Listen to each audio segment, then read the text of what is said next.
Okay, ladies and gentlemen, thank you for joining us this afternoon for this, God, I don't know how many Bright Blue Fringe events we've had now, but a lot, and I think we're just about past halfway. For those of you who don't know Bright Blue, we're an independent think tank for liberal conservatism.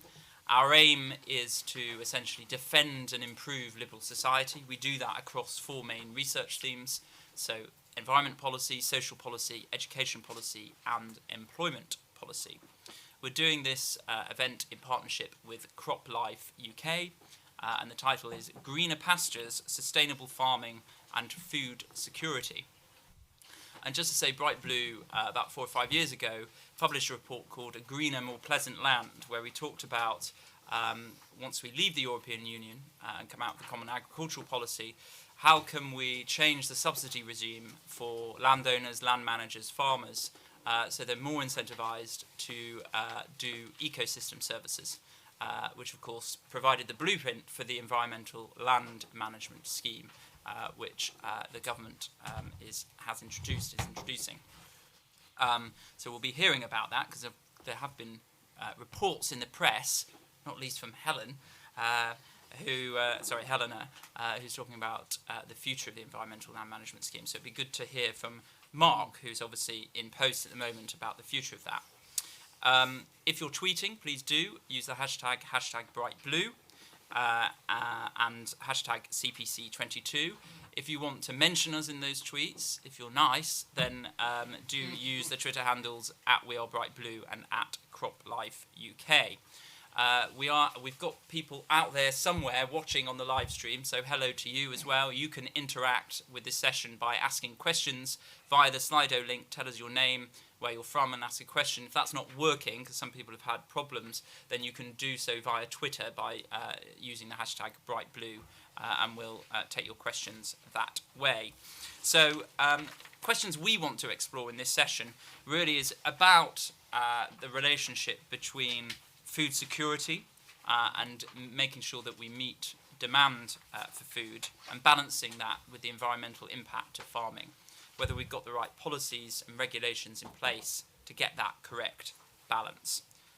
What technologies, it's not just about policy and regulation, but what technologies exist to improve food production and to do so sustainably, and how can these be rolled out at scale, and what opportunities do we have in this area now we've left the EU and the Common Agricultural Policy.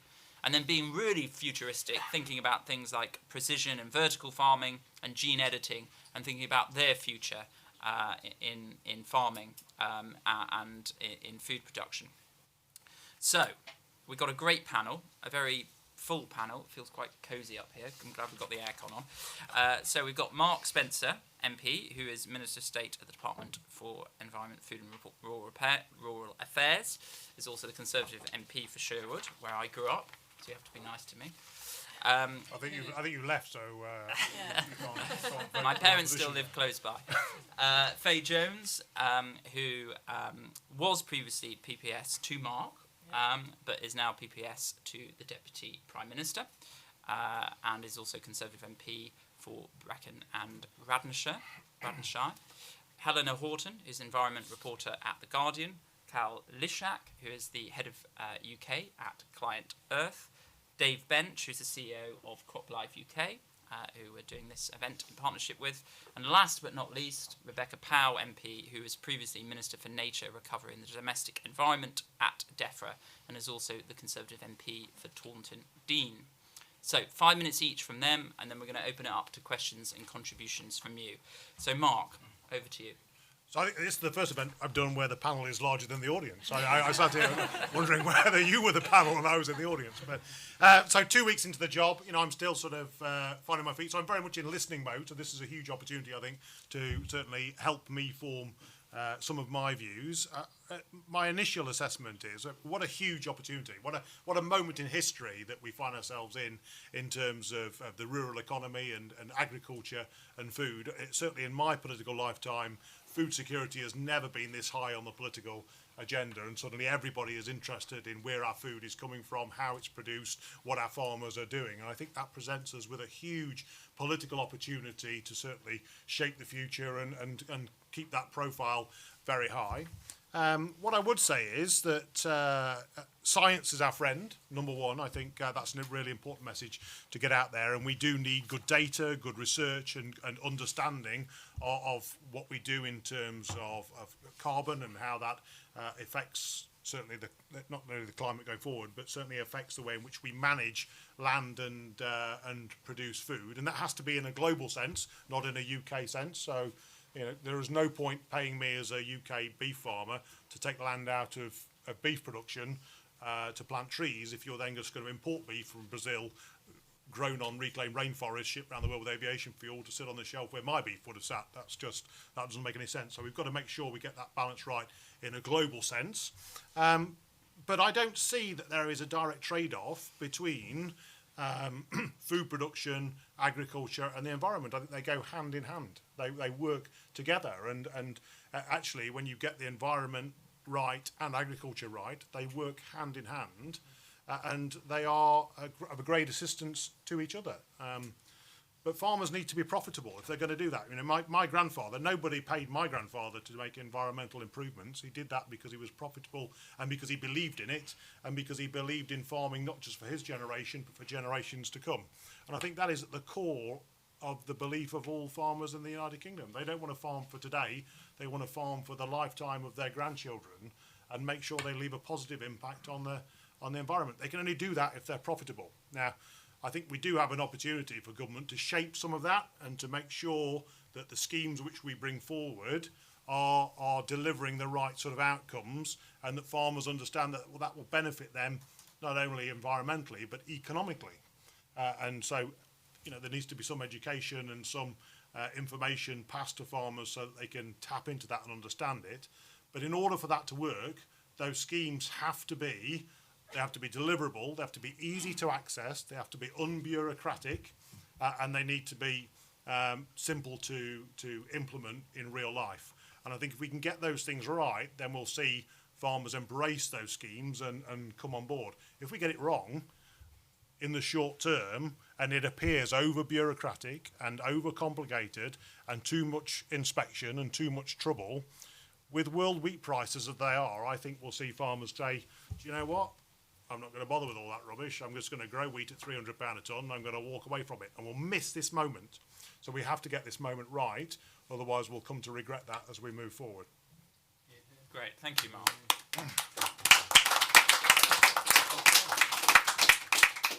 So just on the future of the ELMS, so in your mind, do we need to make some revision? It's staying, but we've got to make some revisions to it. That's how I see it. That it needs tweaking, and it needs to be, and to be blunt, it needs to be financially rewarding. So when I'm trying to sell this to my son, who's running the farming business at home, and I say to him, "Great news! You've got to sit down. You've got to do all of this stuff, and you'll get 800 quid out of it." He'll go, "Do you know what? I don't need the hassle for that. For 800 quid, I'd rather not have the inspections." But if we can explain to him and get him to understand that, putting in a row of plants down one headland, which is not very economically viable anyway, because it grows more slugs than it does wheat.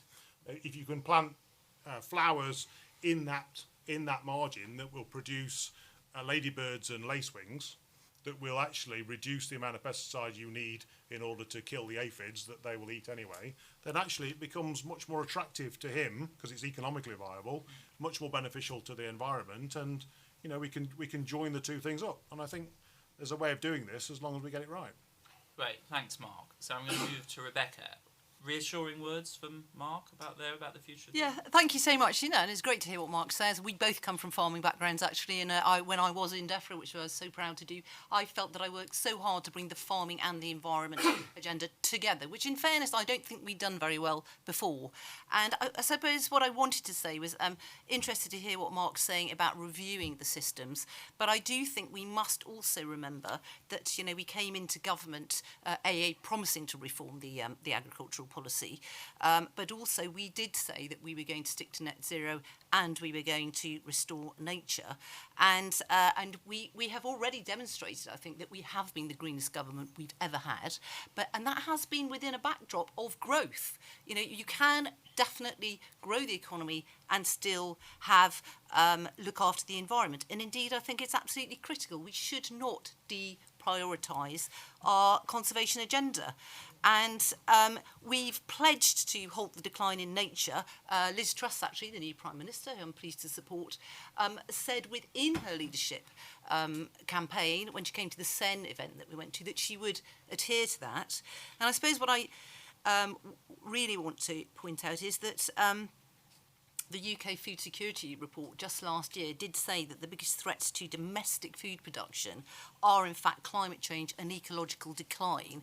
That is all charted, you know, by the science tells us that, which is why it is so critical that we do both these things. We produce food, just as Mark says, in as sustainable way as possible, but we have to improve our environment, because basically that provides our farmers with free ecosystem services, clean water, insect pollinators. You know, that's doing half the job for us for no money. So I really. Obviously, I'm not in the department now, but, you know, I really will be working, hopefully, with you, Mark, to make sure that we can balance these things out. And just wanted to stress that much of this is set in law through the Environment Act, which actually I brought along here, lest anybody forgets the weighty size of it. 2 years of my life, Mark, when you were the Chief Whip. And we should be so proud of this. I mean, Mark says, you know, we need to take this moment. I agree, but goodness me, this is world leading.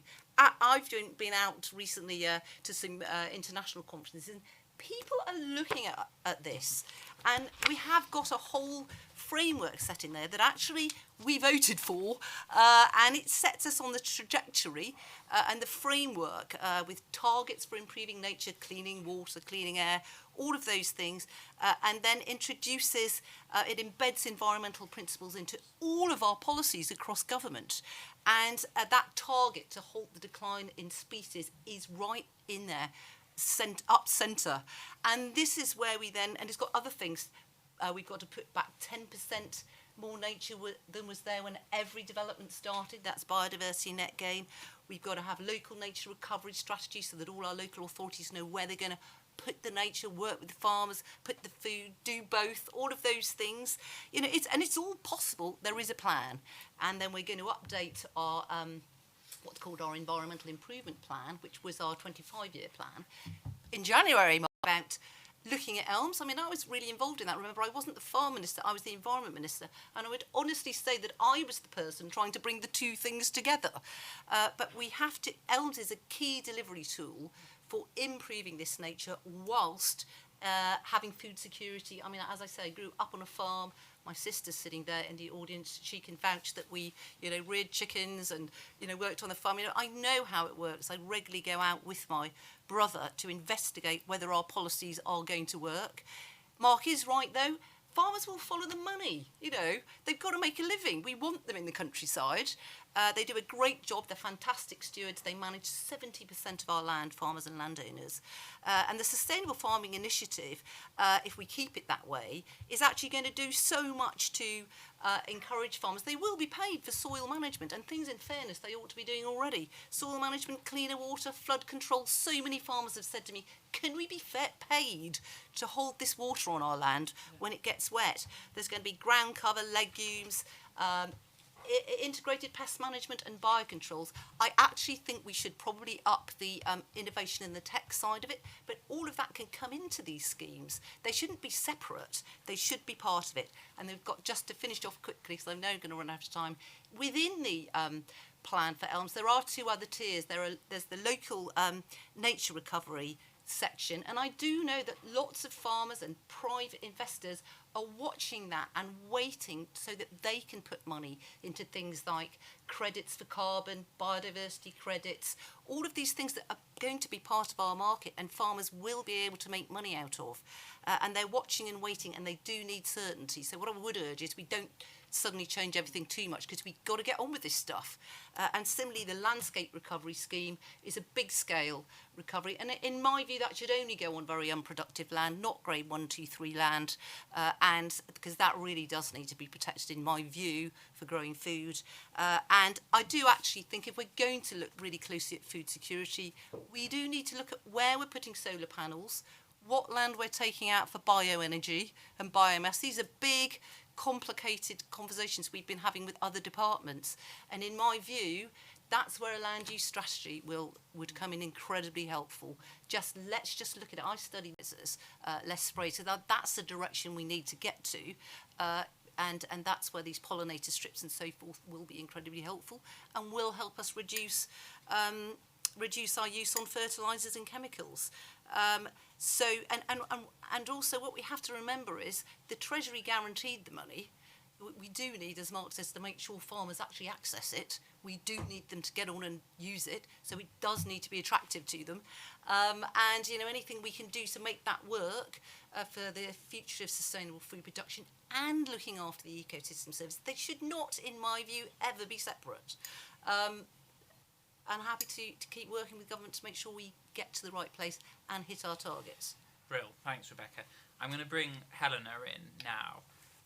And obviously, people have been following Helena's journalism of late. There's, some controversy around it. I mean, tell us about the politics around this. Is there crudely a sort of bit of tension between the farmers and the environmentalists? I know that's a very crude dichotomy, but give us some insight. Plenty of farmers are environmentalists. So I wouldn't say that there is a tension between them. I think there's just worry about what's going on, because whenever a government announces a review into a policy, it's often not particularly good news for the policy. I'm not saying that's true in this case, but certainly when I was speaking to people about it at the beginning, they were saying everything is on the table, and they wouldn't be drawn in any kind of specific policy, but they said, I said including area-based payments, and they go, everything's on the table.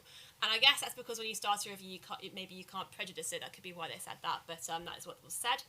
Now we're getting a bit more clarity that hopefully that you ministers are committed to keeping it as it was designed to pay farmers for public goods, and that's a really good thing, because I think those who are seeking to water it down actually were making a rod for their own back, because this money isn't guaranteed forever. If the Treasury sees it's not delivering at some point and it's just paying farmers for nothing, the argument can be made, as was made by a couple of think tanks, that you don't want to pay farmers for food twice, but firstly in your taxes and secondly at the supermarket.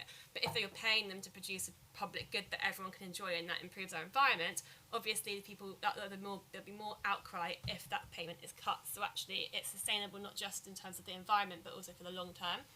I'd also argue, it's been a bit difficult listening to some ministers, not in the environment, not in the environment department, I have to say, but others who have been saying, they're treating the environment like an optional extra. So saying, it's great doing all these lovely things when we have the time and the money, but now with the food insecurity in Europe and the Ukraine war, we need to focus on growth and productivity rather than on the environment. But as we all know in here, you can't have that without the environment. And actually, I'd argue that the war in Ukraine is going to be less in the long run of a strain on the food security than extreme weather patterns. We've already seen with the drought that it's been such a big issue this year with farmers, and I don't think we've seen the full effects of it yet. Especially if we continue to have below average rainfall, which is forecast by the Met Office for the next 3 months, below average rainfall, things could be even worse next year, and some people have been really struggling.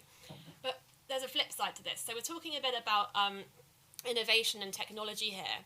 And actually, I was talking to a lot of farmers during the drought in the Nature Friendly Farming Network who've been trialling some really, really interesting things in terms of nature on their farms. There's one who's been measuring the temperature of his soil on areas where he has cover crops and areas where he doesn't. And he found that during the heat wave this year, the stuff where he had cover crops was 10 degrees cooler, the soil was, and that's about the temperature it should have been, because I think it was about 10 degrees hotter than it would have been on a hot day in summer.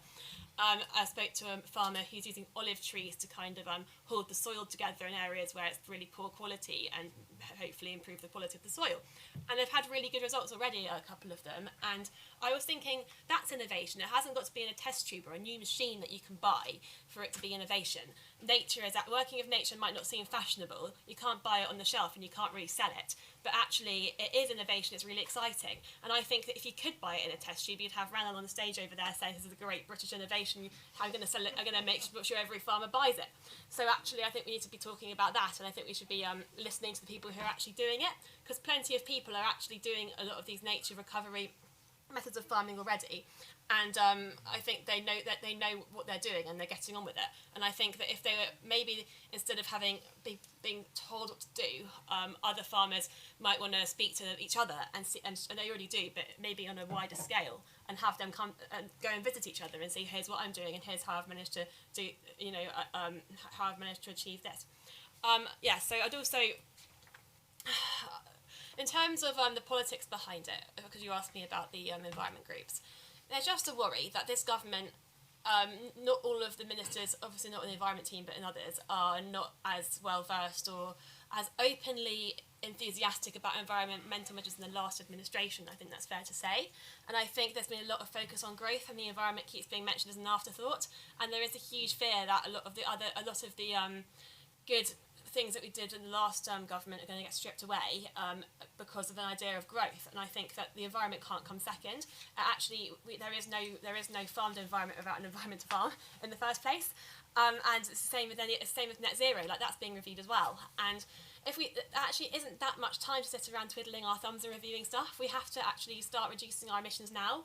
We actually have to start reducing the biodiversity decline now. If we want to halt it by 2030, that's not very long away. If we sit around reviewing it and don't get these schemes rolled out, it's not going to happen, and we're going to fail. And if we fail, we're not just going to get ticked off by, it's going to end up really impacting the planet. And every year that we waste is another year that we're having more extreme weather, more extreme temperatures that are going to impact farmers. And they're all seeing it. They all saw it this year in the drought, and it's going to probably continue each year. And we need solutions, and elms can be part of the solution. And I think that another issue that's been brought up quite a lot from farmers to me is that it's happened a bit too slowly as well. A lot of people feel it could have been rolled out faster, and that it's been a bit confusing and slow. And that if they had some simple, not instructions, but simple guidance, and if it could do it relatively quickly, they'd be more excited about it. But I think the longer you kick the can down the road, the less attractive a policy is. Great, thank you, Helena.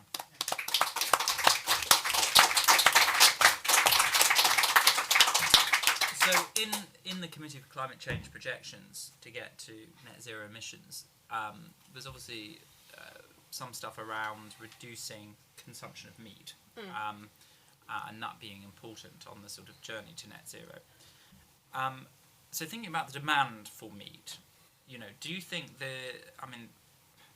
probably very controversial, but do you think at some point there needs to be some type of policy intervention, public policy intervention, into people's diets, as it were, to try and encourage that reduction in meat intake? I mean, people have talked about a meat tax. Of course, that's very unpopular if you look at the polling on that. But do you feel that government may need to come to that at some point? I don't think it's meat in general. I think obviously. So there are some forms of farming for meat that are quite, I think, unarguably environmentally destructive, such as like factory farmed chicken. I think is one in this country that needs looking at a bit more, especially in terms of pollution. And I guess we do probably eat too much meat in this country, and too much bad quality meat. And it should be more expensive to buy chicken. Like, the average price of a chicken is actually much less than the average price of a pint. So perhaps there should be a policy intervention, but it'd be very difficult to do. So Henry Dimbleby, in his food strategy, found that everyone is pro-sugar tax, pretty much. Not everyone, but a very large proportion of society are pro-sugar tax. They're pro a lot of public health policy interventions, actually. They're quite like the nanny state. When it comes to meat, everyone wants to eat their meat. It's kind of this like Anglo-Saxon idea of, like, you're not healthy unless you eat meat. Like, the French could even call us roast beef. It's a very difficult thing to do in this country. And I think he's quite right that he says a government that put a meat tax in, for example, would fall. So I think perhaps it's better to kind of encourage farming in a more sustainable way in agriculture. But then I guess his government's quite likely to fall in next time anyway, so maybe they should just put a meat tax in, because you've already lost the next election. Okay. Great. Okay. Write that down. I'll take a bet with you, Helena, that we'll win the next election, I was and we'll win it hands down, because we've got a brilliant government and the opposition's got nothing. I was being cheeky, just to clarify. Great. Thank you, Helena, for your provocative comments. Right, Kyle, over to you. Sure, thanks, Ryan. There's a lot to talk about, and I'm not sure I'm going to be able to do it in 5 minutes. I'll try. I'll start my stopwatch right now. Here we go. Well, I'm first of all, we're ClientEarth. For those those of you who might not know ClientEarth, we are a legal NGO that bring strategic interventions globally, and we also do legal advocacy around environmental law. And I'm looking after their program in the UK at the moment. We're very interested in this issue and land use generally. And I think the first thing that I would want to reflect on from the conversation is there seems to be quite a bit of common ground around all this. These two topics, food security and the environment, are not mutually exclusive, and they need to be taken on together. My commute in the morning here, this is a very inspirational publication to some extent, because oftentimes there are great articles in here about farmers off their own back doing some wonderful things about the environment, in particular around regenerative agriculture and soil restoration, which I'll come back to later. Also, in The Guardian yesterday, I was pleased to see an article that 81% of the adult population, a YouGov poll, 81% of the adult population says nature needs more protection, which is very interesting and wonderful to hear.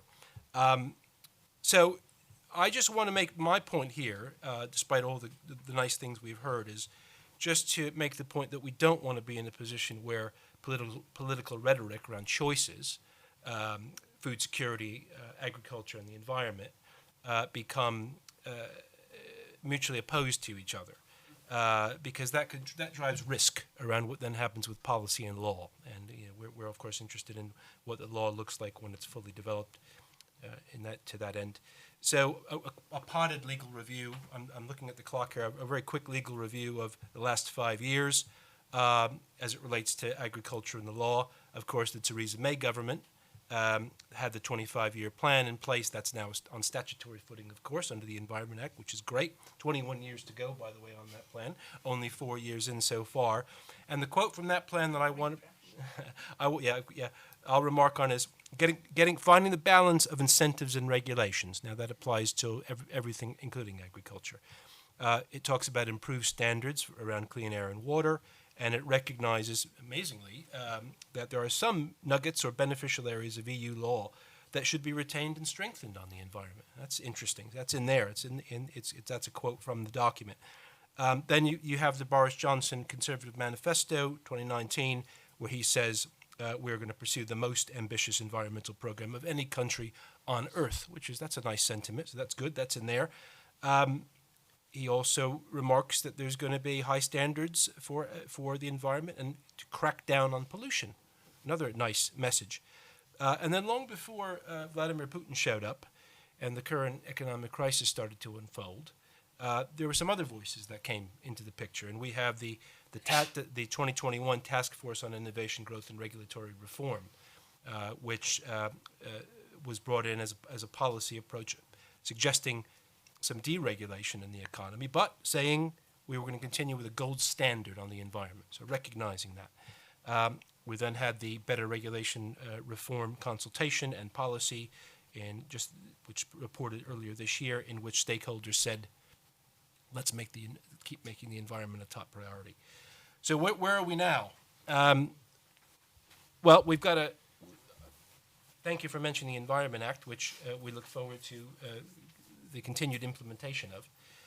The bill we haven't discussed is the retained EU law and reform bill that just came out that Mr. Jacob Rees-Mogg introduced. And that has a thorny provision in it, that suggests that at the end of next December, 2023, there'll be a sunset provision on all EU law that doesn't get changed or modified into domestic law, which means it goes bye-bye, along with, a number of other important topics, I'm sure, when it comes to social issues. So that's a worry. I just reviewed the bill again this morning. There's no exception for the environment in that bill. That doesn't reflect the policies that I just mentioned, so we'll be following that with interest. Of course, we talked about elms, the importance of that, but the sort of mixed messages on that from last week and the follow-up tweets from DEFRA on sort of saying, yeah, it's still on, but there might be some changes, which are also very interesting. So back to that line from the 25-year plan. I'm just about to finish up here. I'm noticing the clock. The right balance of regulations and incentives, yes, but we don't want to go down a road where there's no regulations and no incentives, because as one member of the prominent member of the national farming group said at the Labour conference, which I also attended, that's the Wild West, and that's not a good thing. So if we can keep that in mind, get elms right, get it, make it comprehensive, get it right, make it attractive to farmers. Don't throw the baby out with the bathwater on retained EU law. Approach that very cautiously. And then the other thing I'll quickly mention is land use planning. That was briefly mentioned. That's really critical as well, because then you can start to shape where things go and how they make sense, rather than trying to compete on every hectare with all these issues. Thank you. Great, thank you.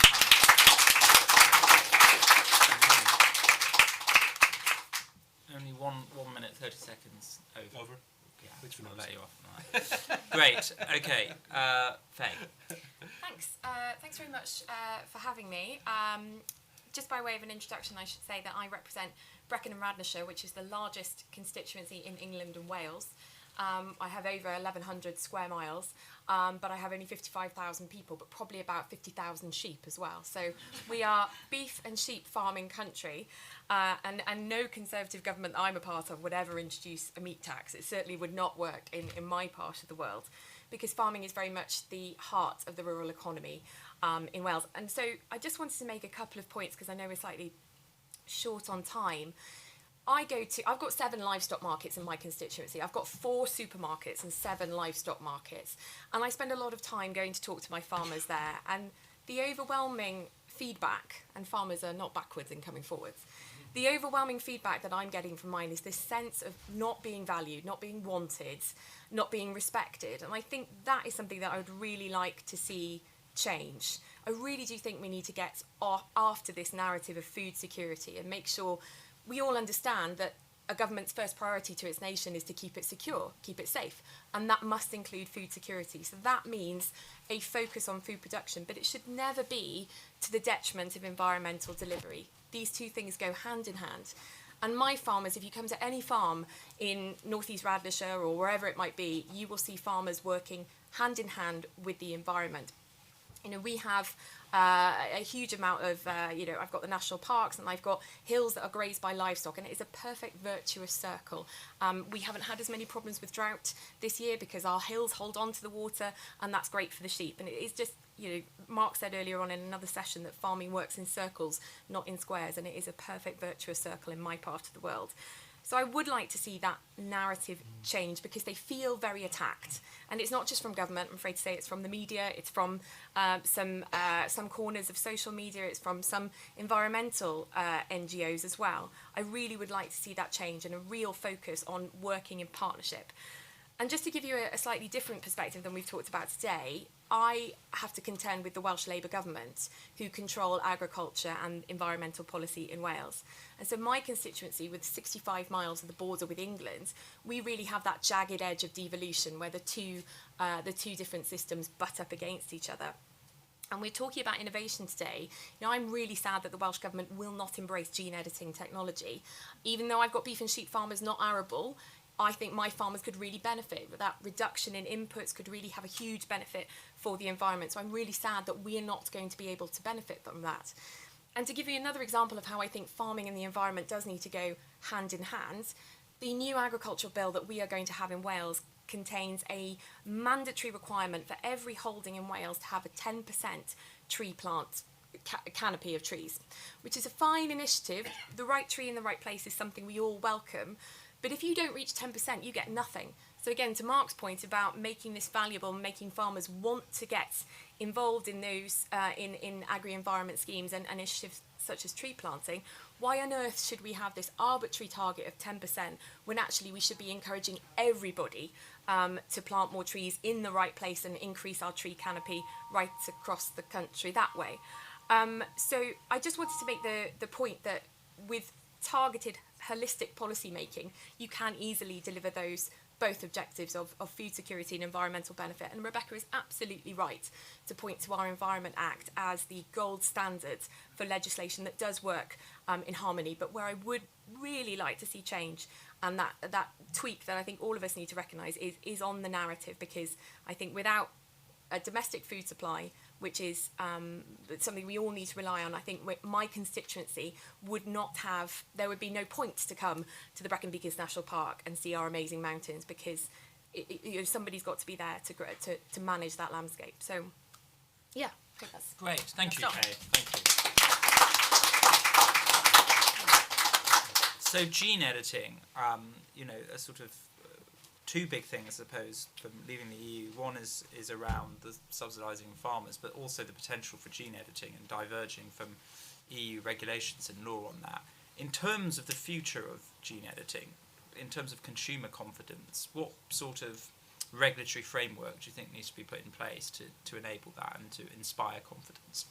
Well, I think it's really important that we get on the narrative of that one, and we have to fight on a communications battle, because when I worked for the National Farmers Union and I was based in Brussels, every single debate that we had about GMOs was everybody talked about Franken foods, and that's absolutely not what it is. It is about making science the solution and making sure that we can tackle all of our problems. If we can breed out some of the pests that are, like thinking of cabbage stem flea beetle, in terms of if we're able to make more resistant crops in that way, we can really drive up food security and reduce the amount of pesticides we use. So it's a total win-win, and we mustn't allow it to be dominated by Daily Mail type language. So I think we really do need to get after that. Hope there's no one in the Daily Mail. Yeah, no offence. Sorry about that. Dave.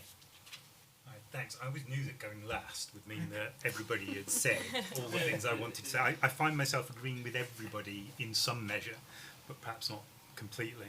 I think I want to start off by saying that can we have food security and can we have the right protections and even improvement for our environment? Absolutely yes. I come from a very long background of working in government as a civil servant, mostly as a regulator, and I find no reason why it's not possible to deliver really high standards of regulation and to deliver good food security. I see no contradiction there whatsoever. Mark was saying just before we started, though, that sometimes we can all agree but sometimes we disagree on how we're going to get there. And I think actually that's part of the debate we're in right now. And I absolutely agree with that. Also, picking up on something else that Mark said, he said science is our friend.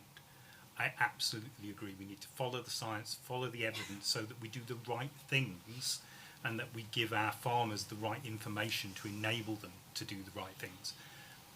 Another point I'd really like to make up front is that sometimes we talk about there are lots of problems that nobody's been thinking about or indeed doing anything about. If I look at the way that farmers grow now, it is massively different on the whole to the way I remember them farming when I got into this sector 30 years ago. The amount of improvement and change that I have seen is vast. One of the questions we haven't really touched on is precision agriculture. How do farmers target their inputs so they're putting the right things in the right places, and whether that's a plant protection product or a fertiliser or any other nutrient, it's much more targeted now on the whole than it used to be. Now that's not to say it can't get better and it can't continue to improve, and we need to follow the science and use the evidence to enable growers to do that and give them the right information to enable that. The other thing that I really picked up on from what Mark said was, and I'm paraphrasing here, make the incentives simple. Because if you make it all too complicated, then growers won't be able to do it either because it costs too much or it's just too difficult to understand. And I think several of the panellists have effectively echoed that same principle. I wholeheartedly agree with that. The Environment Act, of course, is a framework. The devil will be in the detail of how lots of it is then implemented in secondary legislation. So there's lots of good stuff in there, but how it's delivered will be really, really important. Helena mentioned something that nobody else, I think, picked up on in amidst all of that, and that's the importance of soil health. And I think soil health is something that's actually been overlooked quite a lot. growers are increasingly starting to become aware of how important it is, and we're starting to see moves towards really paying a lot more attention to that, and I think that's absolutely right too. Kyle, at the end of what you were talking about, you mentioned land use planning. I'm only picking up on that because I can't pick up on everything. Land use planning, I think, is really interesting in relation to the biodiversity targets, because the land use planning system uses an approach that applies value to a habitat in relation to biodiversity, a really important principle. And yet, in lots of other areas of DEFRA activity, that same good principle is not used when thinking about biodiversity and how it's measured. And I think a coherence of policy across the DEFRA piece is something that would be welcomed in future years and make it easier for growers to understand what they're trying to do and how to do it.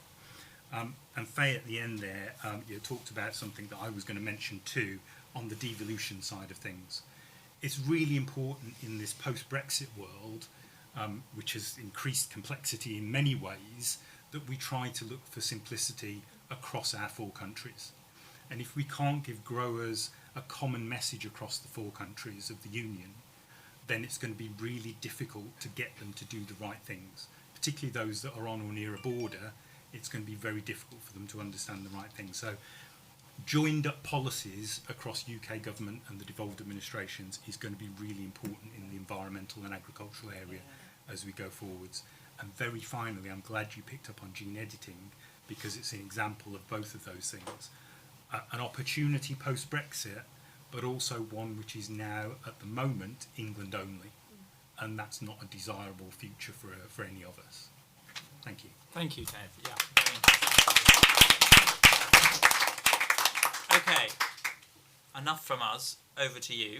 If you could say who you are, where you're from. Do wait for the microphone. I mean, it's a small room, we will hear you, but the people on the live stream need to be able to hear you.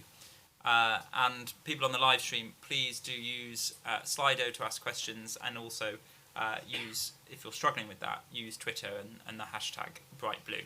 So, let's start with this lady here. Yeah.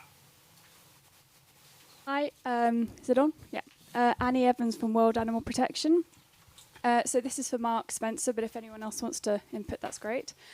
So you say that science is our friend, which is true in some aspects, but I wonder, what is your view on clean meat or cellular agriculture? Thank you. Great, thank you. I'm going to take a round of questions. So this lady here. Hi, my name's Tess. I'm a journalist with M's Report. My question is also to Mark. How long will the Elms review take? Can you give us an actual kind of time frame?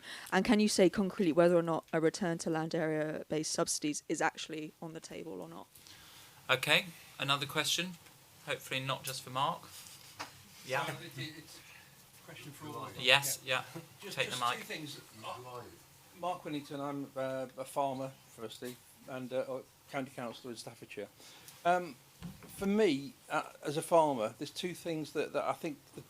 is the panel aware that farmers aren't stupid?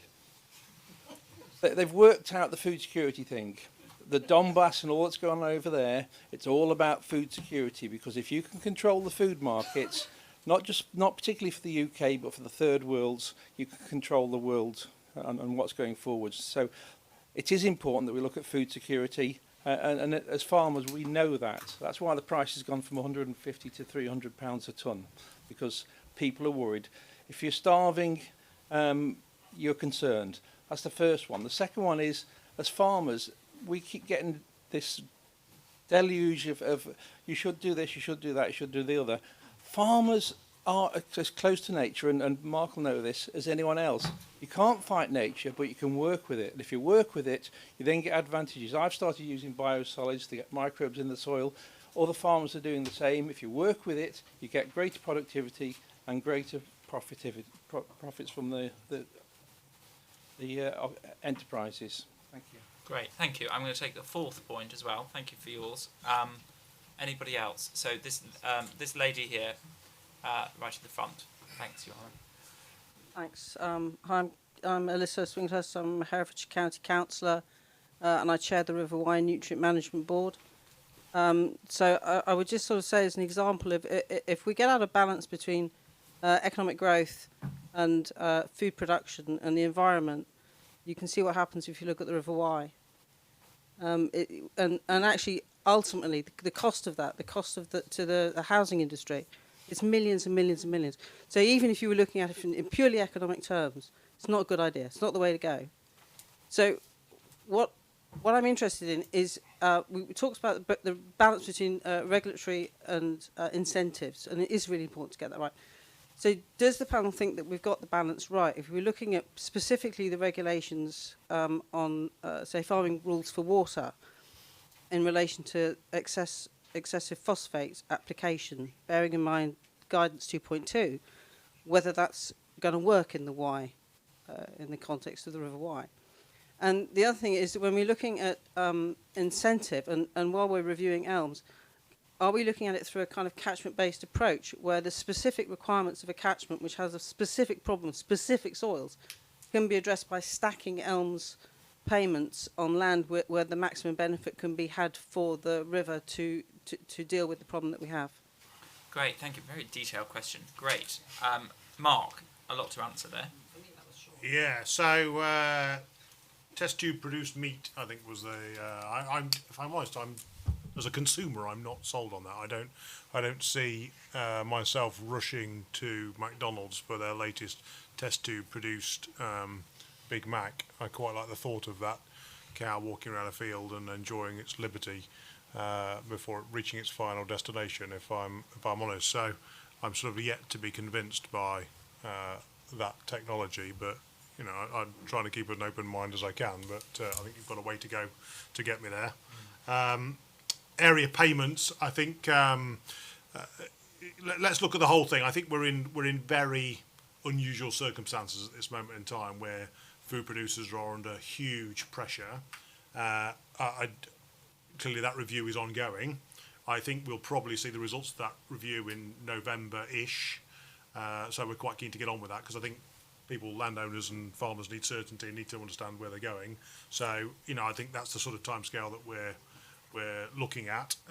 But we need to get on with that review so that people can understand and engage with it.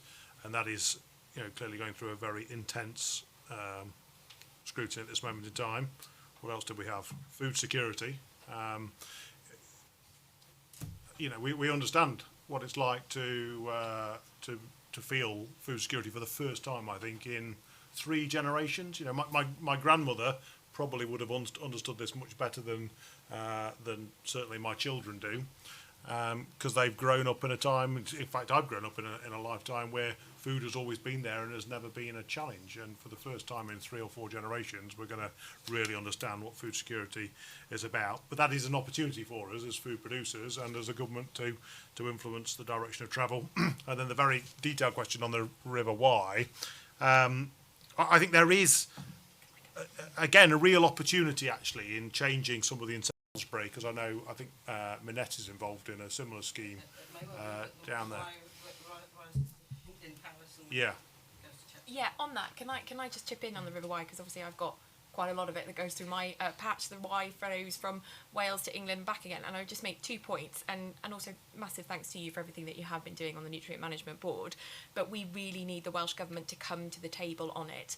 I have written to them asking them to come to meetings, to meet with me. They will not do it, and they don't give Natural Resources Wales anywhere near the resources or the powers to actually get a grip of this issue. So I do think enforcement is really key on the Wye. And in terms of the phosphate, you are absolutely right to identify agricultural pollution as being a cause behind the levels of phosphate in the river. But we mustn't ignore sewage discharge, we mustn't ignore house builders, we mustn't ignore road users, and also consumers. Every single time you put a laundry tab into the washing machine, that contains phosphate. And so I would really like to have this conversation in the round, because at the moment, thoughts and prayers is not improving the health of the River Wye. Can I just come in on Yes, that as well? So, and thank you so much. We've met on a number of times, and I have visited the Wye a number of times, Mark, as the Environment Minister, and it is a really, really critical problem that you're facing there. And you're absolutely right that the only way really to deal with these big river issues is in catchments. and I was working on a holistic plan for water. I hope I'll have a chance to come and discuss it with the new Secretary of State. And one of the, and it's not just on rivers like the Wye, it's also on chalk rivers. We have to have a much wider approach to linking everything up, and all involved parties, whether it's the local authority, whether it's the NFU and the farmers, all the people the water companies, all the people that use these water courses. And a critical issue is actually the phosphates, of course, and in the Wye it is 70% farmers. Development obviously has an impact in the sewage treatment works and so forth, but we've set, that is now going to change under everything we've done in the Environment Act. Those treatment works will be upgraded. There's a massive requirement on water companies to do their bit. That will happen. But if you worked in catchments, you could work with the farmers, you could come up with plans, maybe tweak those farming rules for water that I know have been pretty controversial, because basically it is a lot of the inputs that are going onto the land. So that's where elms could be incredibly useful in really pushing these cover crops, legumes, so people don't have to use so many inputs, but working together. And that's where also, if we got this right, one of the strands of elms, the nature recovery strand, that's where you could pull people together in catchments, and the farmers would get paid, make sure they're paid enough. Obviously, certainly not going to do it if it's too much effort, Mark. We all know that. You're not going to get out of bed if it's just all a lot of effort and you're not getting any return. But actually, they should be getting a return, because at the end of the day, it should mean they need less inputs. Thanks. Can I just quickly say, in the real world, remember, sewage sludge still exists. You have to do something with sewage sludge. You can't just pile it up into big heaps. You've got to find a way of spreading that on the land and make sure that is applied in the right way. So, you just got to bear in mind the real world here as well. Also, just one more point: chicken farms. We need to look at planning applications, and a lot of them are in Wales, aren't they, Faye? You only have to have, I think, a licence if you've got over 700,000 chickens or something. 40,000. Don't quote me on the figures, but potentially, and they're not looked at cumulatively. They're looked at as one-offs. So that's where other departments come into play when you're dealing with the environment. And Faye's absolutely right. As the Minister, I invited my counterpart from Wales to meetings a number of times, and they never turned up. Wheat at £300 a tonne, there aren't many folks building chicken sheds now, I can tell you. Helena. Okay. So I actually really I agreed with what you said, Mark, about how basically farmers do know what they're doing, and I think the debate sometimes, the issue is that it gets really polarised, and sometimes that is the media's fault sometimes as well, and we start talking about farmers versus environmentalists, which is a crazy thing to say. I'm sure Greenpeace and the NFU disagree on many issues, but most of us don't regurgitate everything Greenpeace says, and also don't regurgitate everything NFU says. Most people fall somewhere in the middle, I think. And some of the best environmentalists I know are farmers, and you go to their farm and if you're interested in seeing a particular bird or butterfly, which I often am, they can often show you exactly where it is, which is a bit spooky, because they spend so much time looking at it. And as you said, sometimes it's better to speak to the people who are actually working on the land doing it than speak to a civil servant in an office. And some of the most I've learned is going to farms where people have been doing nature-friendly farming, and sometimes doing it without any government help, because there hasn't necessarily been very much. It's actually been the opposite of incentive sometimes. And I think, wow, imagine if everyone was doing this, we'd have solved the problem. And I think that we need to kind of stop having such a polarised debate. Sometimes also focusing on quite kind of niche cultural issues like rewilding, because realistically only a tiny amount of the land in this country is going to end up being rewilded completely, and having the really, really ambitious nature schemes where we don't have very much or any food production at all, maybe a little bit of a cattle grazing, like I think NEP produces about maybe a few steaks a year from their farming. But there's a tiny amount of land, and there's actually far more land used, good quality land used, for example, in golf courses than there is going to be for rewilding. So I think that is just an easy argument to have, and it gets people all het up. And then we don't actually talk about the issues that actually matter and that most of us actually agree on, which is that it'd be nicer if every farmer had a slightly wilder farm, a slightly more nature-friendly farm, then start talking about where should be rewilded and where shouldn't be rewilded, because then we just start arguing, and then maybe that's why we have so many delays, because we spend too much time just sitting around talking about it and arguing. Great, thank you. Kyle, you wanted to say Just something? briefly, just to respond to the comment from the gentleman here, I think a lot of the inspiration comes from the farmers. I've certainly gone round and made some new connections. I mean, I started way back when in DEFRA, and I've met many farmers. Some of the pilot projects are amazing, in addition to soil restoration, which is magnificent in terms of its potential. Agroforestry is stunning as well. I've seen some pilots on that. And there are interesting property law issues that outside of this forum that should be looked at in terms of whether there are barriers to some of this stuff. But just on soil, really quickly, on that rewilding point, that means a lot of potential things to a lot of people. But there's so many benefits from healthy soil: carbon sequestration, control of flooding, control of air contaminants, and rebooting the food chain locally.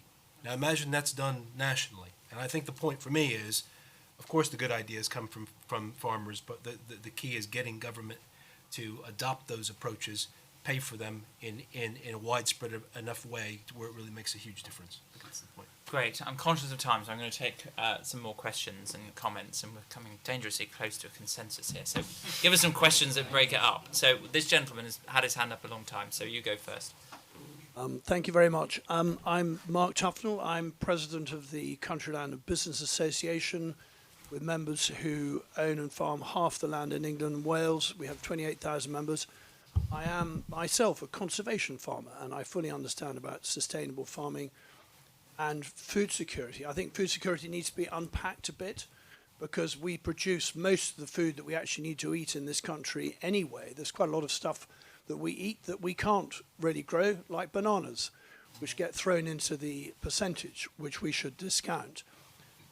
As an organisation, we came out with the land management programme nearly 5 years ago, and the government's ELM programme is very similar to it. We have engaged with DEFRA for a very, very long time on this programme. They have some really good ideas. They've garnered lots of thoughts from lots of people.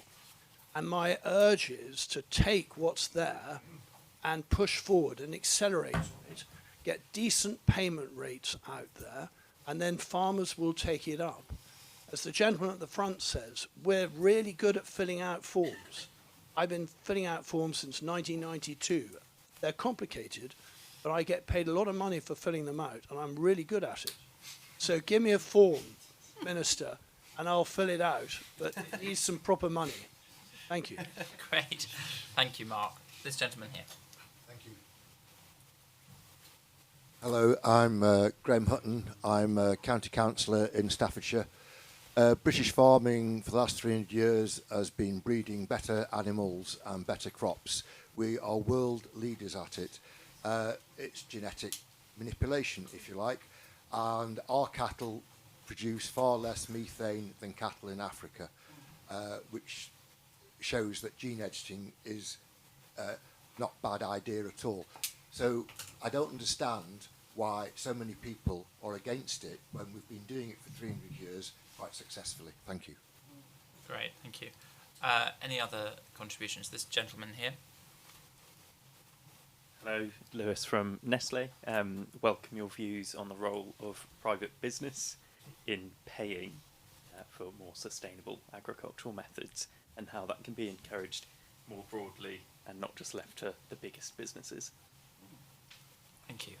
Any other final thoughts or contributions before I go to the panellists for their final thoughts and reflections? So perhaps answer some of the things that have been mentioned and any final reflections that you have. So we'll start with Dave. I'm just interested in that last exchange we had in relation, and it perhaps goes to that last question too, on private business, on the whole picture on land management, which is so important.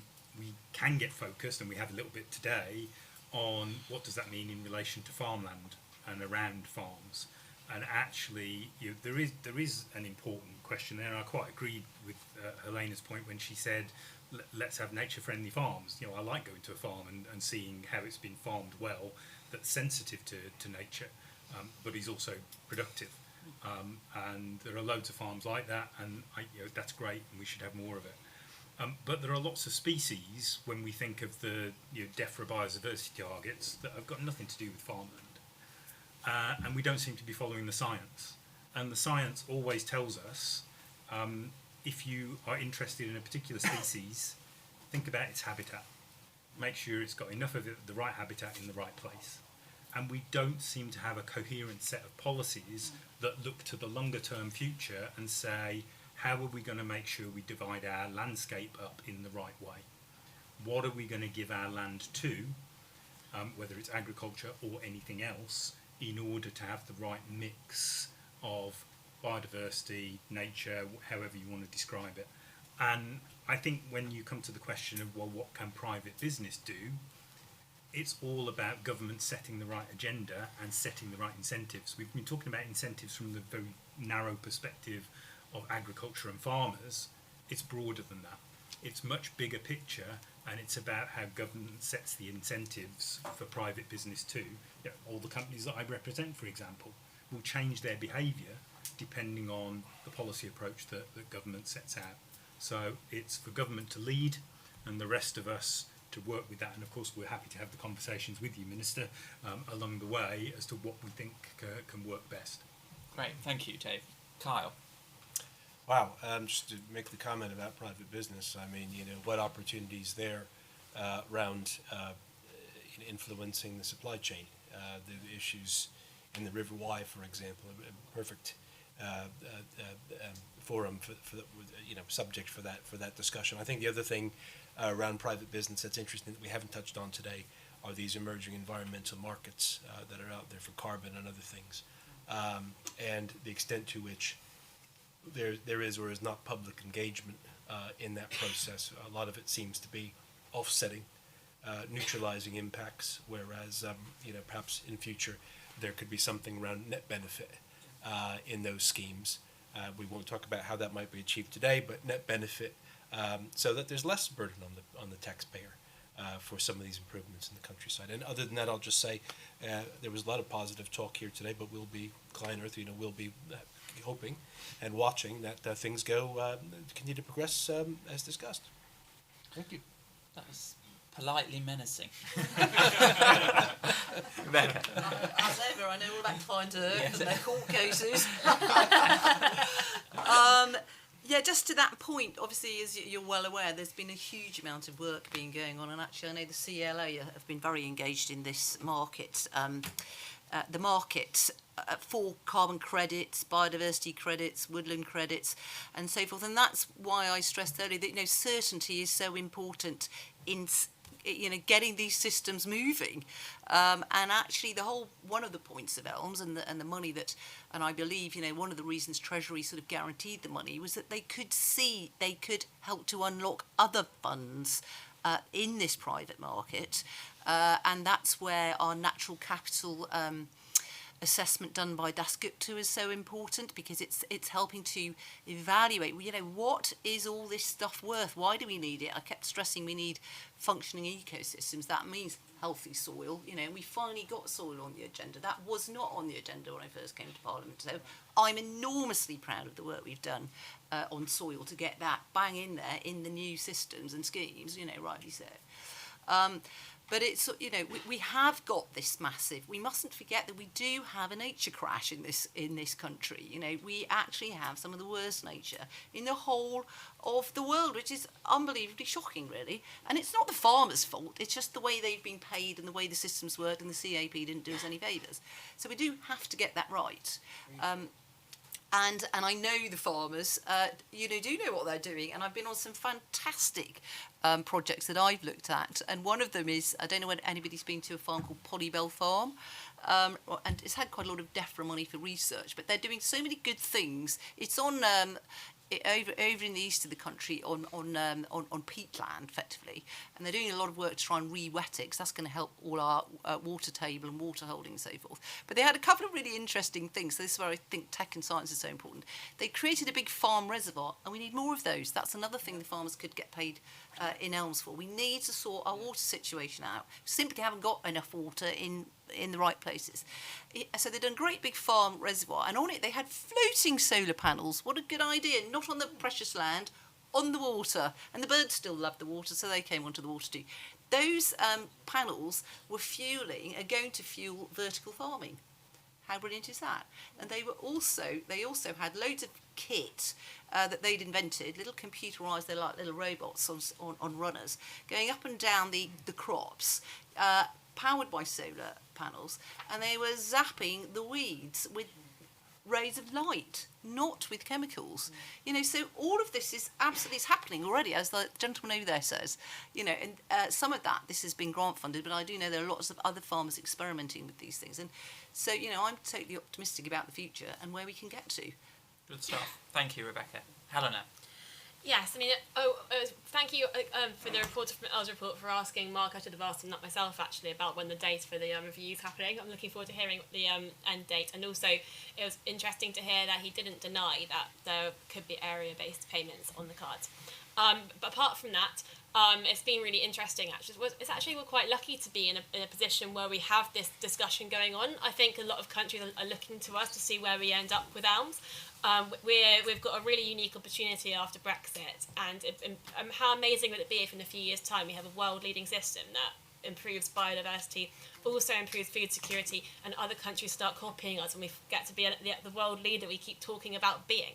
The worrying about, that's the kind of theme I've been hearing at this conference on green issues, so on climate stuff as well. We definitely had some world-leading policies under the previous administration, but there are fears that those could be rolled back under certain reviews. There's a lot of uncertainty. It's only been a few weeks. And I think the message that I've heard from everyone is just we need to keep going, and we actually need to keep being world leading, because we need to basically, you know, show the way, because other countries are going to be looking to us. We're a relatively wealthy country, and I think it's up to us to kind of get this right. So I hope the review does improve on this and doesn't water it down, so that we can have a world leading scheme that improves farming and improves the environment as well. Thank you. Faye. Thank you. Just to respond to your point about how we have been doing this naturally ourselves for 300 years, and the standards of farming in the UK are wildly different to the rest of the world. We often don't make that distinction clear.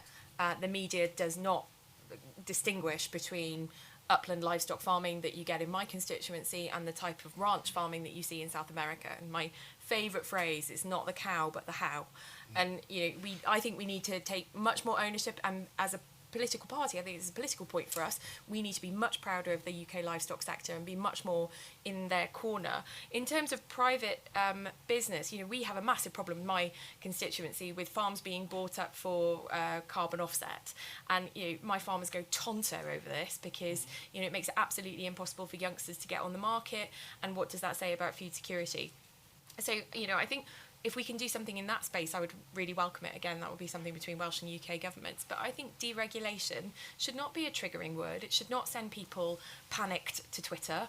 It should be about looking for quick wins. So if we can look at the roofs that we have in this country on hospitals and schools and farm buildings, could we not make it really quick to put solar panels up there? Really quick, really simple. You know, is that not a quick win that business could engage with? So I don't think we should be frightened of deregulation. I think we should look at it in a much more positive way.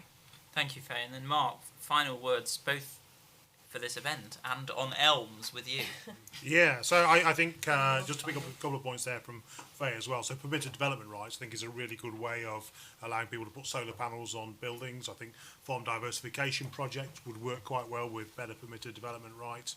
I think there are deregulations that actually would benefit farmers and landowners and make them more profitable. Just to basic on area payments, I think clearly we have committed to 7 years of that coming down, but why I think it is worth considering an area payment in terms of how you take carbon and absorb that into the land. That could be an area-based payment. It doesn't necessarily mean across the whole farm, but some of the practices which you engage with, if you are taking carbon for the atmosphere and putting it into the ground, you could be paid on an area basis for that sort of system. And I think that would work quite well, which sort of takes me to the Nestle point about private finance. So just when that meets the real world, that sort of rings a huge alarm bell in my head. So what I don't want frankly, is Shell and EasyJet just buying up land to plant trees to offset their carbon footprint across the world. I think that would be a disaster for us in terms of our food security and the way forward.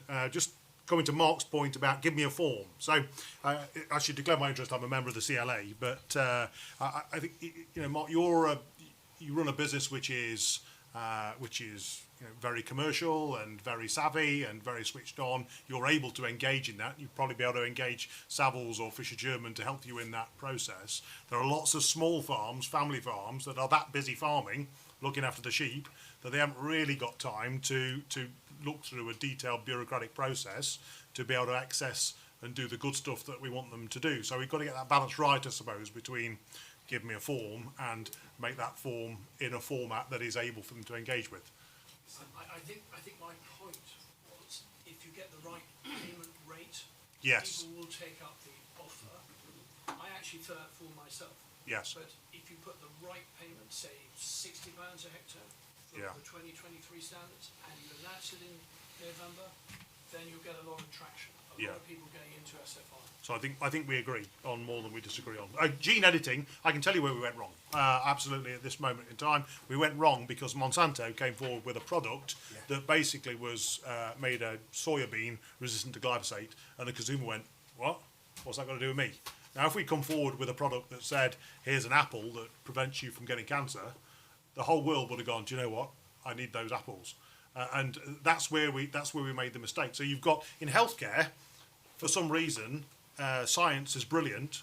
People love to give, if I'm diabetic, I can't get enough synthetic insulin. So science is brilliant. But in food, for some reason, we've allowed it to become a negative, and we've got to redress that somehow. So we've got to go in small steps. So what we're going to do with the gene editing bills, we're going to start with plants, and that means that we're going to explain to consumers that there are positive impacts here for the environment and for food production that will benefit. If we can produce a plant that is disease resistant or a plant that is water drought resistant, then that's a huge benefit to us as a nation. And I think there's positive ways forward there.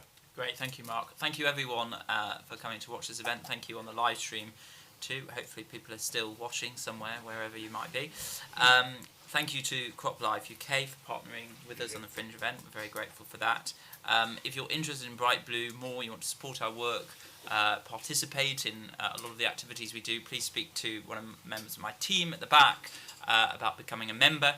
And we've got 2 more events this evening. One's on childcare at 6:30 over in Jory's Inn, and one is at 6 here on supporting low-income households, particularly with sort of rising problem debt. So some really good speakers there. You'll see in your goodie bags on your chair the full lineup. Please take those away.